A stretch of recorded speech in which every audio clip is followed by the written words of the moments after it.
జై శ్రీరామ్. సీతారాముల కళ్యాణం భారతీయ ఇతిహాసం రామాయణంలోనే కాకుండా హిందూ సంస్కృతిలోనూ అత్యంత పవిత్రమైన మనోహరమైన ఘట్టం.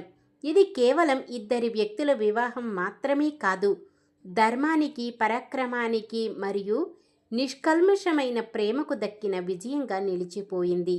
మిథిలానగరి రాజపుత్రి అయిన సీతాదేవి మరియు అయోధ్య రామచంద్రుల పరిణయం ఎలా జరిగిందో, వారి కళ్యాణానికి ముందు జరిగిన ఆసక్తికరమైన సంఘటనల గురించి ఇప్పుడు శ్రీరామనవమి సందర్భంగా తెలుసుకుందాం. ఆదర్శ దంపతులైన శ్రీ సీతారాముల కళ్యాణం కథ తెలుసుకుందాం రండి. జనక మహారాజు మిథిలా నగరానికి రాజు. అతనికి ఒక కూతురు ఉండేది, పేరు సీత. సీత భూదేవి పుత్రిక. ఆమె చాలా అందంగా, గుణవంతురాలు. జనక మహారాజు తన కూతురి కోసం ఒక గొప్ప స్వయంవరాన్ని ప్రకటించారు. అతని వద్ద ఒక అతి పురాతనమైన, మహిమాన్వితమైన శివధనుస్సు ఉండేది. ఆ ధనుస్సును ఎవరైతే ఎక్కుపెట్టగలరో వారికే తన కూతురిని ఇచ్చి వివాహం చేస్తానని అతను ప్రకటించారు. ఈ స్వయంవరానికి చాలామంది రాజులు, రాజకుమారులు వచ్చారు. వారంతా శివధనుస్సును ఎక్కుపెట్టడానికి ప్రయత్నించారు, కానీ ఎవరి సాధ్యం కాలేదు. కొందరు ధనుస్సును కదిలించడానికి కూడా కష్టపడ్డారు. జనక మహారాజు చాలా నిరాశ చెందారు. అదే సమయంలో విశ్వామిత్ర మహర్షి రామలక్ష్మణులను తన యజ్ఞ రక్షణ కోసం తీసుకువెళ్లారు. రామలక్ష్మణులు విశ్వామిత్ర మహర్షితో కలిసి చాలా ప్రదేశాలను సందర్శించారు. రాముడు తన పరాక్రమాన్ని ప్రదర్శించారు. వారు చివరకు మిథిలా నగరం చేరుకున్నారు. విశ్వామిత్ర మహర్షి రామలక్ష్మణులను జనక మహారాజు ఆస్థానానికి తీసుకువెళతారు. జనక మహారాజు విశ్వామిత్ర మహర్షిని, రామలక్ష్మణులను చాలా ఆదరంగా ఆహ్వానించారు. రామలక్ష్మణులను చూసి జనక మహారాజు చాలా ఆకర్షితుడయ్యాడు. ముఖ్యంగా రాముడి తేజస్సు, వినయం అతన్ని ముగ్ధుణ్ణి చేశాయి.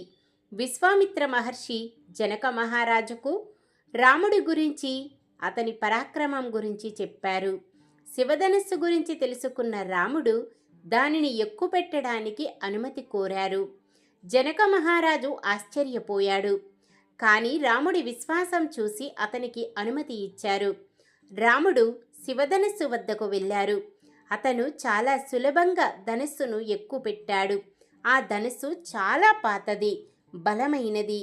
రాముడు దానికి నారిని కట్టి వింటి నారిని లాగాడు. వెంటనే ఆ శివధనస్సు 2 ముక్కలుగా విరిగిపోయింది. ఆ ధ్వని విన్నవారంతా ఆశ్చర్యపోయారు. జనక మహారాజు చాలా సంతోషించారు. రాముడు తన ప్రతిజ్ఞను నెరవేర్చాడని, సీతాదేవిని వివాహం చేసుకోవడానికి అతడే అర్హుడని అతను గ్రహించారు. సీతాదేవి కూడా రాముడిని చూసి చాలా ఆకర్షితురాలయ్యింది. జనక మహారాజు వెంటనే సీతాదేవికి రాముడితో వివాహం జరిపించాడు. ఆ వివాహ వేడుక చాలా వైభవంగా జరిగింది. రామలక్ష్మణులతో పాటు భరత, శత్రుఘ్నులు కూడా జనక మహారాజు తమ్ముడి కూతుళ్లను వివాహం చేసుకున్నారు. అలా సీతారాముల కళ్యాణం ఒక గొప్ప శుభఘట్టంగా మిగిలిపోయింది. సీతారాముల కళ్యాణం అనే ఈ పవిత్ర ఘట్టం అన్యాయంపై ధర్మం సాధించిన విజయానికి మరియు సాంప్రదాయాల గొప్పతనానికి అద్దం పడుతుంది. రాముడు తన పరాక్రమంతో శివధనుస్సును భంగపరిచి జనక మహారాజు ప్రతిజ్ఞను నెరవేర్చడం ద్వారా సీతాదేవి పాణిగ్రహణం చేశాడు. ఈ వివాహం రాముడి బాధ్యతను, సీతాదేవి పతిభక్తిని మరియు వారి నిష్కల్మషమైన ప్రేమను లోకానికి చాటింది. ఈ రోజుకి సీతారాముల కళ్యాణం ఒక ఆదర్శ వివాహంగా, ఒక గొప్ప శుభఘట్టంగా భక్తుల హృదయాల్లో నిలిచిపోయింది. వారి ఆశీస్సులు మనందరిపై ఎల్లప్పుడూ ఉండాలని మనస్ఫూర్తిగా కోరుకుంటున్నాను. జై శ్రీరామ్.